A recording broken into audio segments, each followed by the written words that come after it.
வணக்கம். இன்றைய மாவட்ட செய்திகள். தென்காசி மாவட்டம் சொக்கம்பட்டி திரிக்கூடபுரம் திமுக கிளை கழக செயலாளர் சுப்பிரமணியன். இவர் கடந்த 2 நாட்களுக்கு முன் திமுக துணை பொதுச் செயலாளர் கனிமொழியை சந்தித்து மனு கொடுக்க காத்திருந்தார். கனிமொழியை சந்தித்து மனு அளிக்க முடியாததால் ஒன்றிய செயலாளர் மூலம் கனிமொழியிடம் கொடுத்தார்.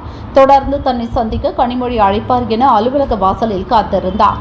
அப்போது திமுகவின் தற்போதைய நிலை குறித்து கட்சிக்காரர்களிடம் மன ஆதங்கத்தை வெளிப்படுத்தினார். ஒரு சின்ன வேலை கூட நம்மளால வாங்க முடியல. நம்ம என்ன செய்ய முடியும்? எவ்வளவு பெரிய இடைஞ்சல். சரி, 5 லட்சம் 10 லட்சம் சொன்னா ஓடு வேலையை போடு.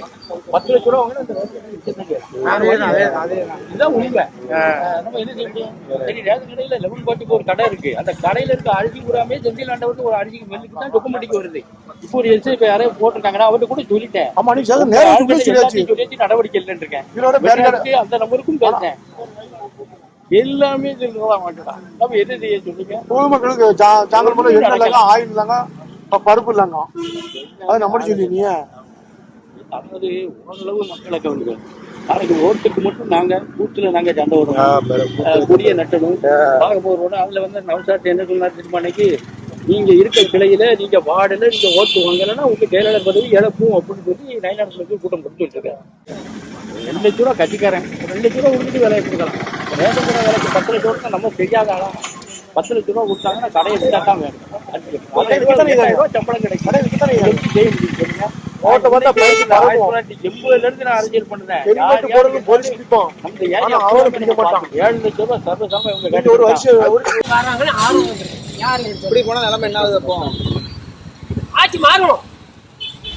ராமநாதபுரத்தில் தமிழ்நாடு அரசு யோகா பயிற்சி ஆசிரியர்கள் சங்கத்தின் கவன ஈர்ப்பு ஆர்ப்பாட்டத்தில் ஈடுபட்டனர். மத்திய அரசின் ஆயுஷ்மான் பாரத் திட்டத்தின் கீழ் யோகா ஆசிரியர்களுக்கு வழங்கப்படும் நிதியில் மோசடி நடப்பதாக தெரிவித்தனர். யோகா ஆசிரியர் சங்கத்தின் இயக்குநர் மணவாளன் 2 ஆண்டுகளாக முறையான சம்பளம் வழங்காமல் முறைகேடு செய்வதாக குற்றம் சாட்டினர். கோரிக்கையை நிறைவேற்ற வலியுறுத்தி கடந்த வாரம் மண்குழியில் இறங்கி யோகா ஆசிரியர்கள் போராட்டம் நடத்தினர். இன்று சர்வதேச யோகா தினத்தை கருப்பு தினமாக அனுசரித்து கண்களை கருப்பு துணியால் கட்டி தொப்புக்கரணம் போட்டு கவன ஈர்ப்பு போராட்டம் நடத்தினர்.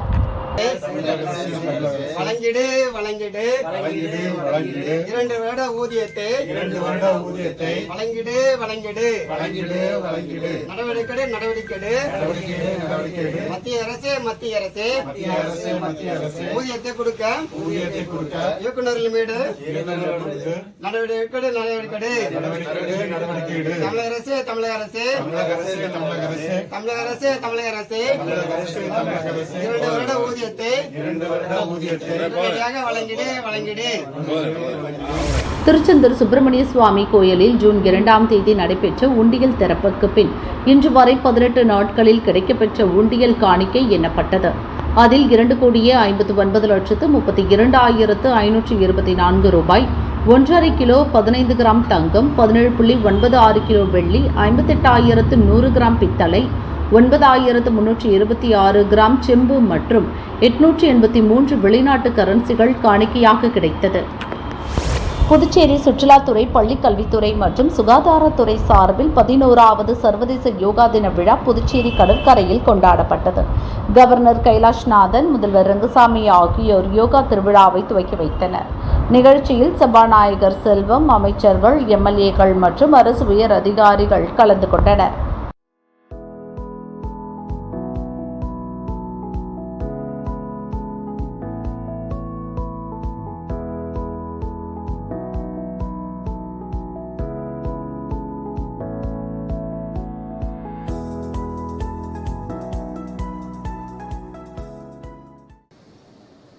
முனிவர்கள், சித்தர்கள் நம்முடைய மக்களுடைய நல்வாழ்விற்காக ஆரோக்கியமான வாழ்விற்காக கொடுக்கப்பட்ட ஒன்று தான் இந்த யோகா கலை.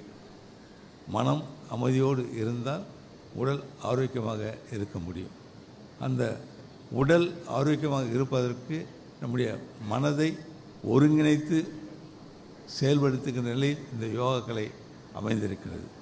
நாம் பார்க்கலாம், யோகா கற்று தெரிந்தவர்கள், யோகா செய்து கொண்டிருப்பவர்கள் எப்பொழுதும் ஆரோக்கியமான இருப்பதை நாம் பார்க்கின்றோம். வயது முதிர்வு என்பதை அறிய முடியாத நிலையில் அவருடைய உடல் இருப்பதை நாம் பார்க்கலாம். நோயற்ற வாழ்வு என்பது மிக அவசியமான ஒன்று. அந்த நோயற்ற வாழ்வுக்கு யோகா கலை மிக அவசியம். யோகா வல்லுநர்கள் மாணவர்கள் பங்கேற்ற யோகா செயல் விளக்க நிகழ்ச்சி நடைபெற்றது. இதில் 4000த்திற்கும் மேற்பட்ட மாணவ மாணவியர், யோகா பயிற்சியாளர்கள், பொதுமக்கள் பங்கேற்றனர்.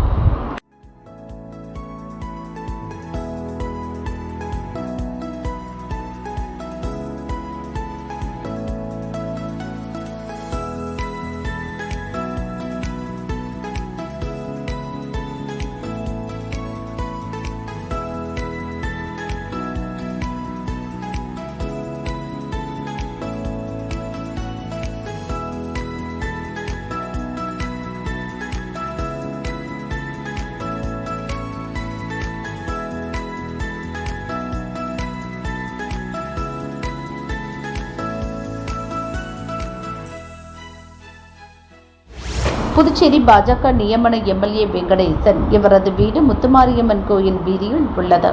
வீட்டின் மாடியில் எம்எல்ஏவின் 80 வயது தந்தை கலியபெருமாள் வசிக்கிறார். அவரை டிரைவர்கள் மற்றும் வேலையாட்கள் பராமரிக்கின்றனர்.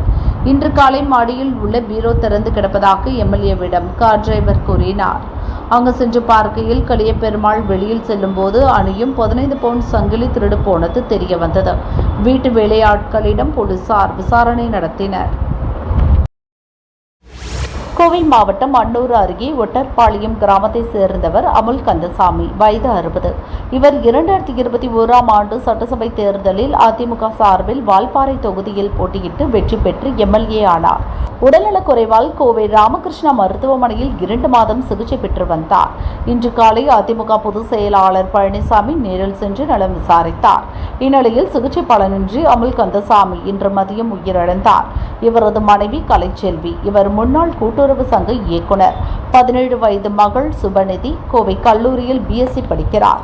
எம்எல்ஏவின் மறைவு தொண்டர்களிடையே கடும் சோகத்தை ஏற்படுத்தியது. அவரது இறுதி சடங்கு அன்னூர் மின் மயானத்தில் நடக்கிறது. இதில் அதிமுக பொதுச் செயலாளர் பழனிசாமி பங்கேற்கிறார். சென்னை ஐயப்பன் தாங்கலில் ரோட்டோரம் கேஸ் சிலிண்டர்கள் அடுக்கி வைத்துவிட்டு ஊழியர் ரவிக்குமார் ஒரு சிலிண்டரை எடுத்துக்கொண்டு விநியோகம் செய்ய சென்றார். அவர் சென்றதும் அங்கு காரில் மர்ம நபர் 4 சிலிண்டர்களை காரில் ஏற்றிக்கொண்டு அங்கிருந்து தப்பி சென்றார். ரவிக்குமார் சிலிண்டரை விநியோகித்துவிட்டு திரும்பி வந்து பார்த்தபோது 4 சிலிண்டர்கள் குறைவதைக் கண்டு அதிர்ச்சி அடைந்தார். சிலிண்டர்கள் அடுக்கி வைக்கப்பட்டிருந்த வீட்டின் அருகே பொருத்தப்பட்டிருந்த சிசிடிவி காட்சிகளை ஆய்வு செய்ததில் காரில் வந்த மர்ம நபர் சிலிண்டர்களை திருடி செல்லும் காட்சி பதிவாகியிருந்தது. கேஸ் சிலிண்டர்களை ஆட்டையை போட்ட ஆசாமியை போலீசார் தேடுகின்றனர். நீலகிரி மாவட்டம் ஊட்டியில் உள்ள சுற்றுலா தலங்களுக்கு செல்லும் சுற்றுலா வாகனங்களுக்கு இ-பாஸ் கட்டாயம். சுற்றுலா வாகனங்களில் இ-பாஸ் சோதனை செய்வதற்காக கூடலூர் சில்வர் கிளவுட், முதுமலை, மசினகுடி உள்ளிட்ட மாவட்ட எல்லைகளில் இ-பாஸ் சோதனை மையம் செயல்பட்டு வருகிறது. Gudalur silver cloud, Masinagudi e-pass மையத்தில் சர்வர் பிரச்சினை காரணமாக இ-பாஸ் ஸ்கேன் செய்ய முடியாமல் போனது. இதனால் ஊட்டி செல்லும் சுற்றுலா வாகனங்கள் நீண்ட வரிசையில் நிறுத்தப்பட்டதால் போக்குவரத்து நெரிசல் ஏற்பட்டது. சுற்றுலா பயணிகள் கடும் சிரமத்திற்கு ஆளாக்கினர். நெரிசல் காரணமாக சுற்றுலா வாகனங்கள் இ-பாஸ் சோதனையின்றி தற்காலிகமாக அனுமதிக்கப்பட்டது. சுற்றுலா பயணிகள் மற்றும் வாகன ஓட்டிகள் நிம்மதி பெருமூச்சு விட்டனர். சேலம் மாவட்டம் ஆத்தூர் அருகே கல்வராயன் மலைவாழ் மக்களின் அடிப்படை தேவைகளை பூர்த்தி செய்யாத அரசை கண்டித்து அதிமுக சார்பில் கண்டன ஆர்ப்பாட்டம் நடைபெற்றது. இதில் சேலம் மாவட்ட செயலாளர் இளங்கோவன் உள்ளிட்டோர் பங்கேற்றனர். அந்த கருமத்துறையில் இருக்கின்ற மரங்களை வெட்டி ஒரு தனியார் கொள்ளையடிப்பதற்காக தான் இந்த ஆட்சி நடத்தி கொண்டிருக்கிறார்களா? மனசாட்சி வேணாமா? நியாயமா நடக்க வேணாமா? ஃபாரஸ்ட் டிபார்ட்மெண்ட் எங்க வனவாசி யாராவது ஒருவர் சும்மா 1 ஏக்கரை காடு பக்கத்தில் இருந்தாங்க, ஒரு 5 சென்ட் சரியா ஓட்டிவிட்டாம்பா, அவன் மேலே எஃப்ஐஆர் போடுறான்.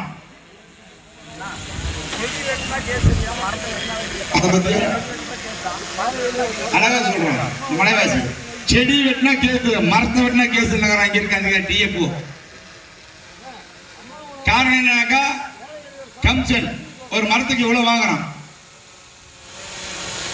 ஒரு மலைவாசி காட்டு பக்கத்துல 2 செடி வெட்டிட்டான், அவனை உடனே பிடிச்சி ரிமாண்ட் பண்றான். ஆனா மரமா கடத்திட்டு போறானே, அவனுக்கு உறுதுணையா இருந்தவங்க மேல ஏன் நடவடிக்கை எடுக்கல? இந்த ஃபாரஸ்ட் டிபார்ட்மெண்ட் ஓர வச்சு நடத்திட்டு இருக்காங்க. விழுப்புரம் மாவட்டம் திருவெண்ணை நல்லூர் பகுதி கடந்த ஆண்டு டிசம்பரில் கனமழை பெய்து வெள்ளம் ஏற்பட்டது. காட்டாறு வெள்ளத்தில் மயானத்தில் இருந்த தண்ணீர் பம்புகள் அடித்து செல்லப்பட்டன. அவற்றை இதுவரை சரி செய்யவில்லை. இதனால் மயானத்தில் எரிக்கப்பட்ட உடல்களின் நெருப்பை அணைக்க மினரல் வாட்டர் பயன்படுத்தி அணைக்கின்றனர். மக்கள் நலன் கருதி மயானத்தில் குடிநீர் மற்றும் பிற உபயோகத்திற்கு தேவையான தண்ணீர் வசதியை உடனே செய்து தர வேண்டும் என சமூக ஆர்வலர்கள் வலியுறுத்தினர்.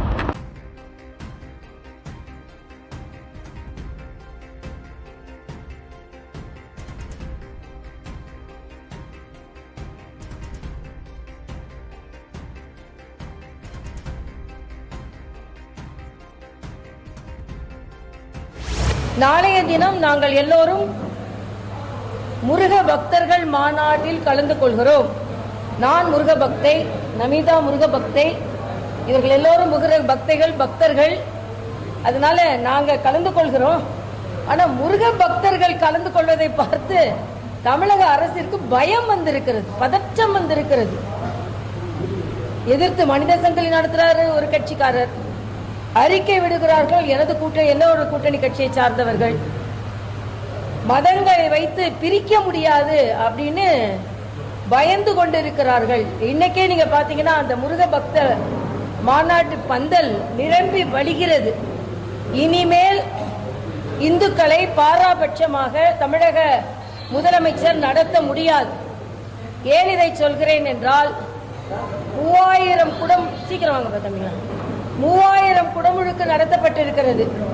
ஒரு குடமுழுக்குல கூட முதலமைச்சர் கலந்து கொள்ளவில்லை. ஒன்று, தீபாவளி, விநாயகர் சதுர்த்தி பண்டிகைகள் வருகிறது.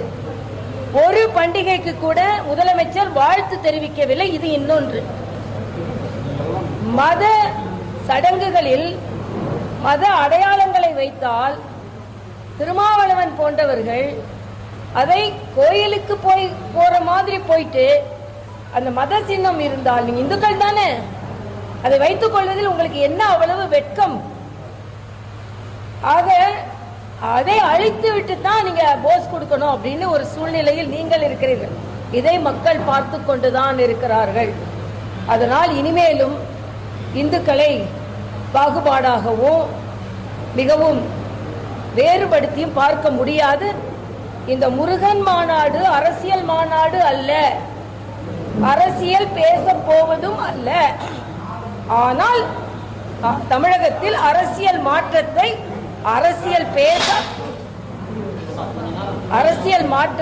அரசியல் பேசாமலேயே வரும்.